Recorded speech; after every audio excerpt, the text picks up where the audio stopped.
ஆஸ்திரேலிய அணிக்கு எதிரான முதல் டெஸ்ட் கிரிக்கெட் போட்டியில் டாஸில் வென்ற இந்திய அணி 150 ரன்னுக்கு ஆல் அவுட் ஆனது.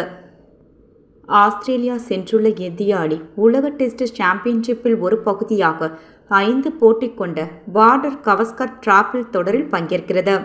இரு அணிகள் இடையிலான முதல் டெஸ்ட் இன்று பெர்த்தில் உள்ள புதிய ஆப்ஸ் மைதானத்தில் துவங்கியது. டாஸ் வென்ற இந்திய அணி முதலில் போட்டியை தேர்வு செய்தது. ஜெய்ஷ்வால், லோகேஷ் ராகுல் முதல் இன்னிங்ஸை துவங்கினர். ஜெய்ஷ்வால் டாக் அவுட் ஆகி வெளியேற இந்திய அணியின் பேட்டிங் வரிசையை தொடர்ந்து சரிந்தது. ஒவ்வொரு வீரரும் சொற்ப ரன்களில் நடையை கட்டினர். ராகுல் 26, ரிஷப் பட் 37, துருவ் ஜுரல் 11, நிதிஷ் ரெட்டி 41 தவிர மற்ற வீரர்கள் ஒற்றை இலக்கத்தில் விக்கெட்டை பறிகொடுத்தனர்.